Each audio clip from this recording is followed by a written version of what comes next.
He is Jim Owczarski, Milwaukee Bucks beat reporter for the Milwaukee Journal Sentinel. We are recording this a day after Giannis Antetokounmpo dropped 59 points in overtime as the Milwaukee Bucks survived the Detroit Pistons. They are 4-8. They've won 2 in a row for the first time this year. Is a corner turned?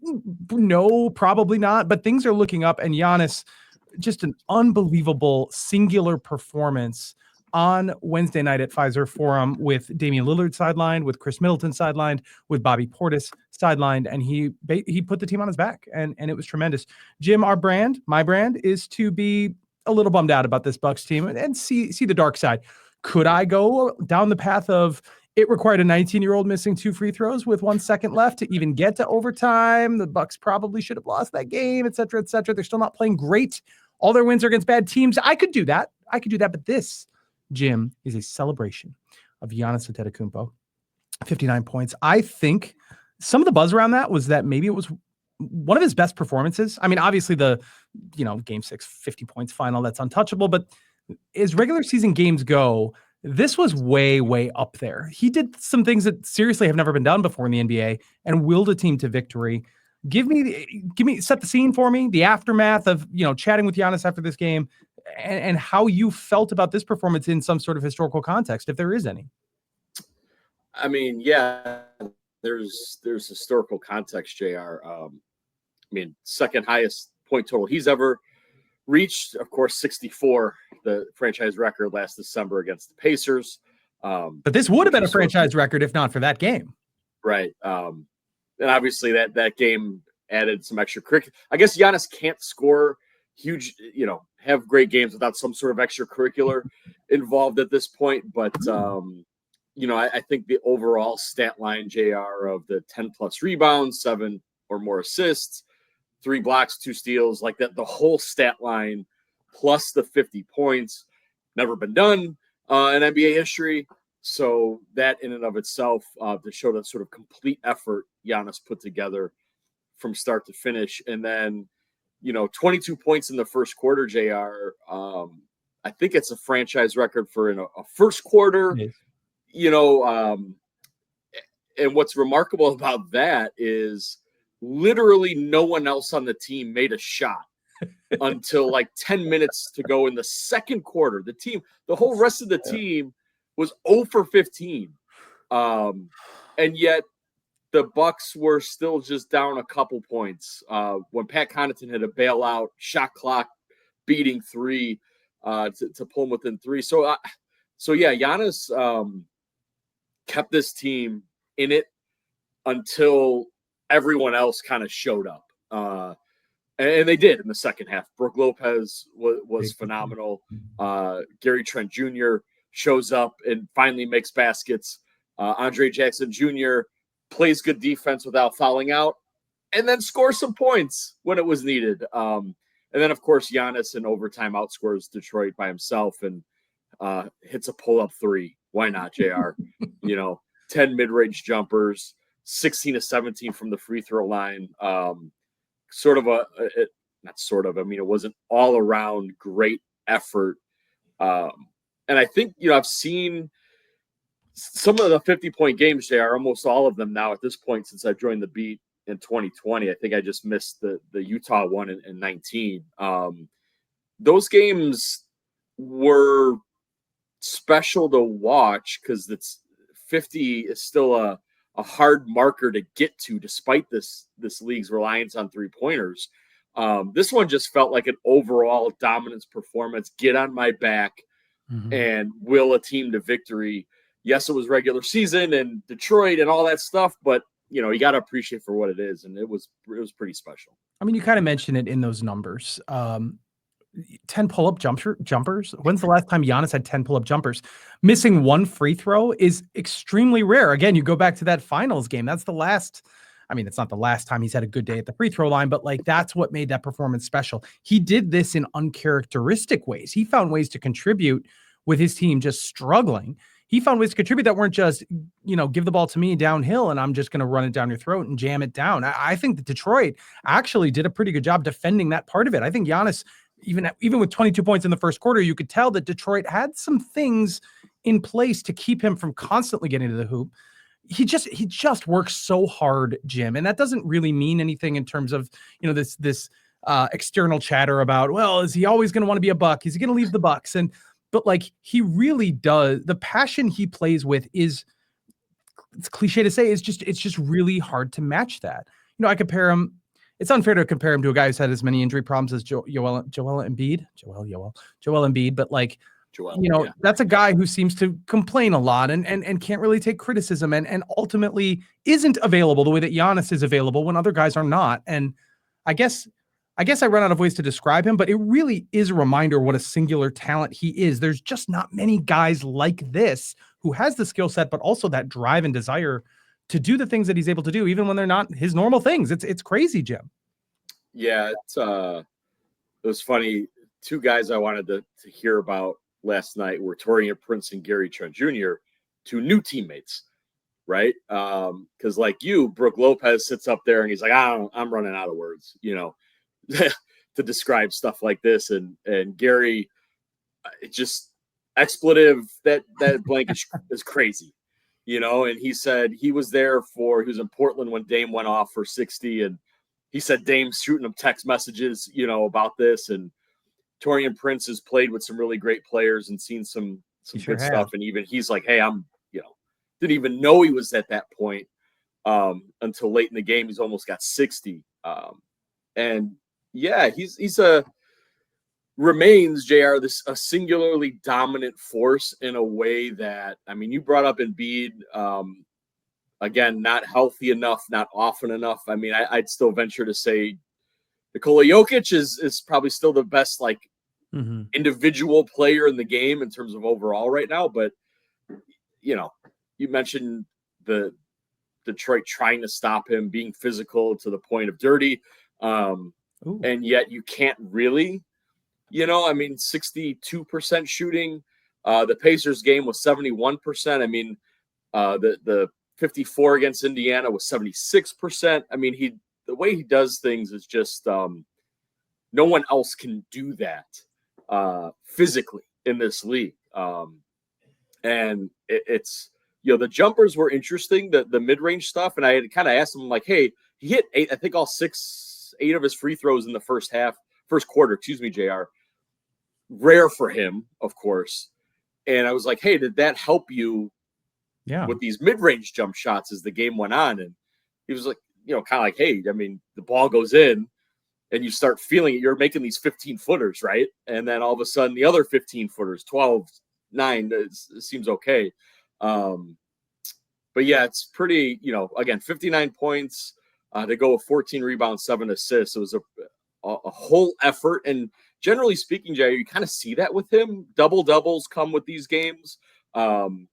This was the assists, not so much. I think one other game, the Washington game, JR, he had 7 assists. Usually when he's scoring like this, it's sort of a one-man band. But he even said this, that wasn't going to win them the game. And so he sort of changed his – so he had 22 in the first quarter, 28 at halftime, 48, I think, towards the end of the game. And so it was getting everyone else involved, and that included all these other players that, look, the Bucks needed to win. These guys needed to see some success, and he helped facilitate that as well. I think really one of my favorite moments, I'm not sure, somebody caught Cade Cunningham on the sideline saying somebody posted it, what they believe was MFR is unstoppable. I don't know if I quite caught that, but you do get the sense sometimes teams are like, we're doing everything we can, including, I might add, just straight up grabbing his jersey and bringing him to the ground. Jim, I don't think we've heard the last of Isaiah Stewart this year. That might actually be something to be kind of concerned about. Like, guys, the only way to stop him is to maybe do some stuff that's a little what you'd call extracurricular. Like that was kind of scary. And yet that's kind of the way that I think, maybe enforcers are kind of the way to deal with Giannis if teams are running out of other options. I don't know. Yeah, well, Isaiah Stewart's an interesting guy, JR. And maybe this was good.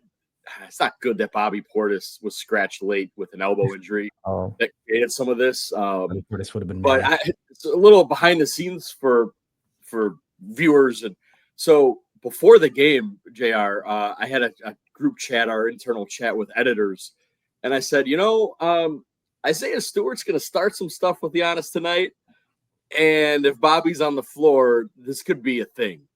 And so Giovanni, our talented photographer, he was on that baseline, gave him the heads up, hey, watch 28 and Giannis, and if Bobby's there, like, this could go. Because Bobby's gonna be Bobby soon, JR. And I thought this would bring it out, and honestly, it would have. He wasn't there though, so Isaiah Stewart pulls Giannis to the ground. Giovanni, go to jshotline.com. He was literally right there, with some great, albeit kind of scary, concerning looking photos, right? But yeah, Stewart, Torian Prince had said Stewart was saying he wanted to foul him hard, but didn't mean to do it that way. And I guess, I don't know what the line is there. Like, what'd you think was going to happen when you pull someone's jersey when they're going in the air? Teams try to do this to Giannis, though, JR. Let's be real. Like, they think they can get under his skin. Maybe this just goes back to the bubble with Mo Wagner, and he got the headbutt. Giannis doesn't really get ejected and do stuff like this anymore. I remember Bucks fans, FMD, like Mike Dunleavy getting sent to the legendary moment, to the rafters. You know what I mean? So it's sort of a thing that the teams try to do to him. Stewart in particular is a instigator. So I guess we'll see. I don't know when. I forget when they play Detroit next, but it's in there. And Jalen Duren, actually, he's not shy about this stuff either. He threw some elbows in that preseason game, actually, that sent Gary Trent Jr. Down. I think sent DeLon Wright to the court. So I think Duren also pushed Gary Trent from the back during the game as well. So, yeah, teams keep trying this with Giannis, and yet, as he told our Lori Nickel after the game, he just tries not to think about it, and just knows, hey, I got to make my free throws and kind of go from there. December 3rd, the final group stage game of the NBA Cup is when these two teams rematch. So much is going to be on the line for that. Bucks are 1-0 in the NBA Cup. High intensity. Bucks are 1-0. They want that. They want to go to Vegas. Let's see this team go to Vegas.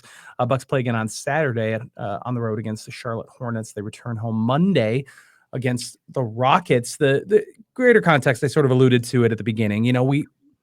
This is a celebration of Giannis and maybe a celebration of Brook Lopez, who also stepped up in a big way in this game. But the Bucks still, again, their 4 wins have come against lesser opponents. Yes, they are 1-0 in the NBA Cup after beating the Raptors.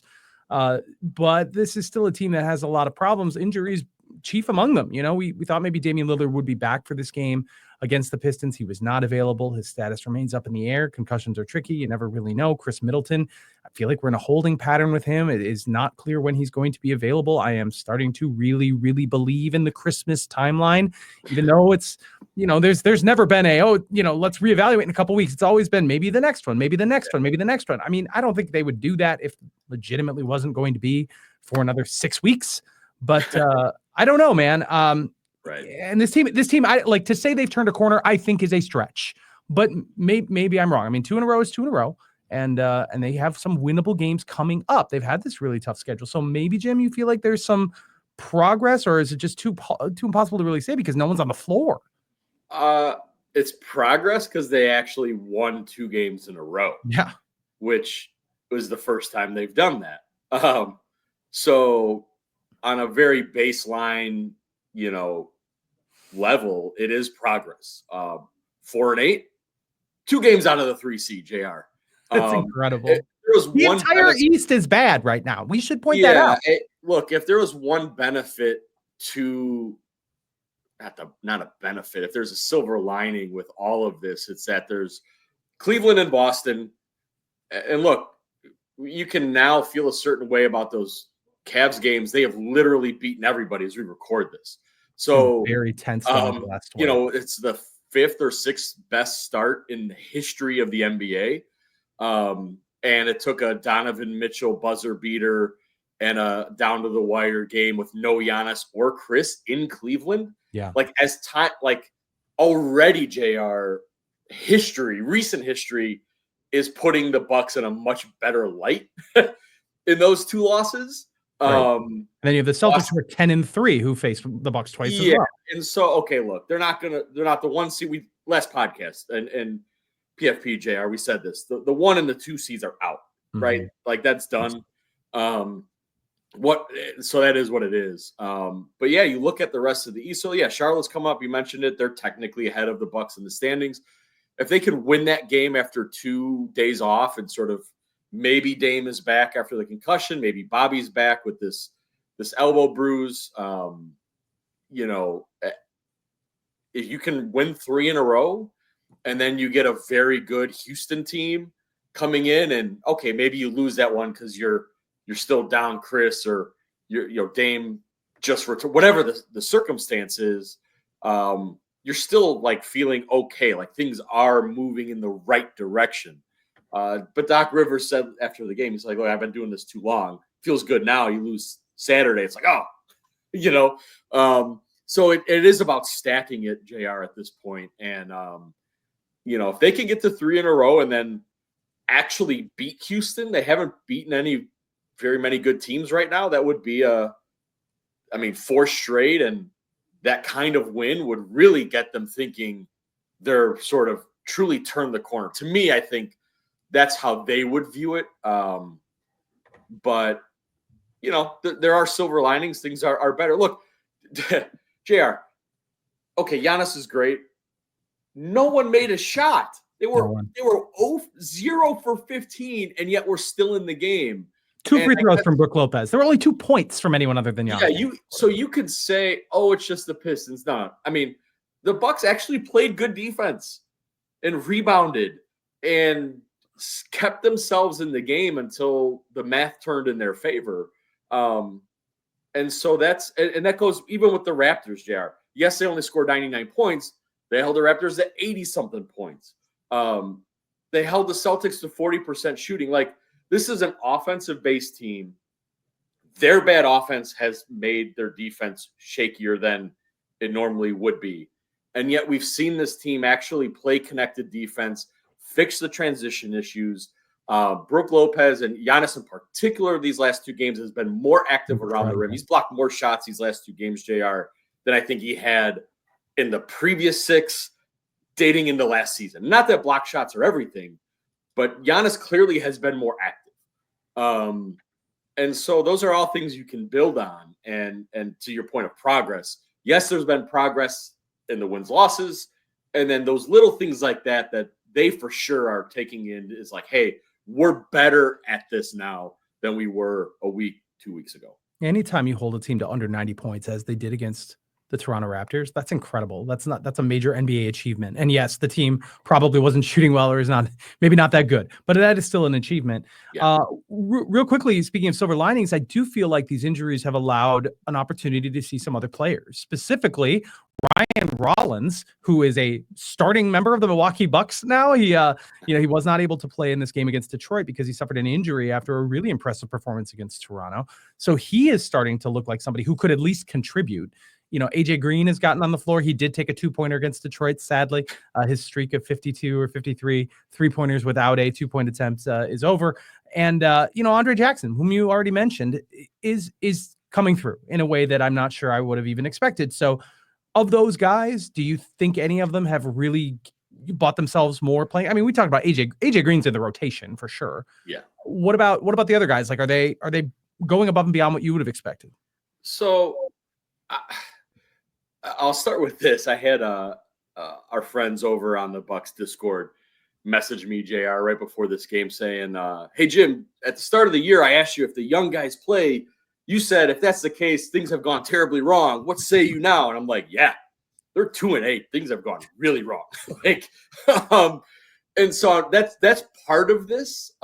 Injuries and ineffectiveness of Gary Trent Jr. and DeLon Wright, 2 of your 3 premier free agent signings, like, big picture, not great, right? Like, if they were 8-2, Andre Jackson Jr. and Ryan Rollins, and to a degree, AJ's minutes, like, they're not playing, right? And up until these last two games, these guys were playing and the Bucks were not winning. So not great. That said, I think Andre showed last year, JR, he can defend at a high level physically. He was just fouling so much. At the start of the season, JR, he was one of the few guys in the league who was averaging 6.5 fouls per 36 minutes. That's not great. That has come down. He is now averaging only 5.3 fouls per 36 minutes. Some of that is he's learning. Some of that the refs are learning him. He's someone who needs to score at times. He had a nice lay-in and a nice dunk from the dunker spot. That's progress. That's good. And so I think going forward, I could see Doc using him and AJ Green in sort of matchup-based situations where it's not you're being benched for a reason. It's more of, hey, we need AJ Green to come in because we could use some threes quickly. Andre Jackson Jr. is coming in because we need him to pick up this guy 94 feet. Like he said last night, they were in a zone except for Andre. Andre's going to be man up till half court, right, to sort of disrupt the offense. That's important, to earn that trust from the head coach and Greg Buckner, the defensive coordinator, to be called upon. Ryan Rollins, we'll see he's a two-way player. He's only got, at least unless he's converted to a full deal, JR, which would mean they have to then trade someone who's currently on a full deal. But Ryan Rollins, even if he only plays the 50 games on a two-way deal, to be a guy who is trusted to do that. Look, AJ Green started on a two-way deal. You know what I mean? And now he's 9th, 10th man, right? That's not a bad thing either. It's just I still maintain, though, JR, if they're going to get where they need to get, Chris Middleton's got to be playing all the time. Gary Trent Jr. needs to be starting and playing 25, 26 minutes and making threes. And then, AJ and Andre Jackson, and then maybe a little bit of Ryan Rollins in there as sort of situational matchup breather type guys who you can trust to play those few minutes and either extend a lead, maintain a lead, or maybe come back from a slight deficit. That's really what the bench is for. And down the line, JR, we'll find out if this is really benefiting them in that way. I wonder if when we look back at this game, we'll say, yes, Giannis had 59, but Gary Trent getting a little bit loosened up, getting some shots to fall. I wonder if this will be a pivot point for that, because in that sense, they have gotten better. Settling for fewer low percentage shots over the last two games, that's gotten better. So maybe this is the start of something. We will see. He is Jim Owczarski, Bucks reporter for the Milwaukee Journal Sentinel. You can find everything he has at jsonline.com. My name is JR Radcliffe. Thanks for tuning into this edition of the Point Forward podcast. We keep blurring the lines here on this. I'm not sure our branding is great on this. The Point Forward something, because we've gone beyond our small sample and not quite our full length pod, but this is what we got for you. So we'll be back again with you next week. Take care, everybody.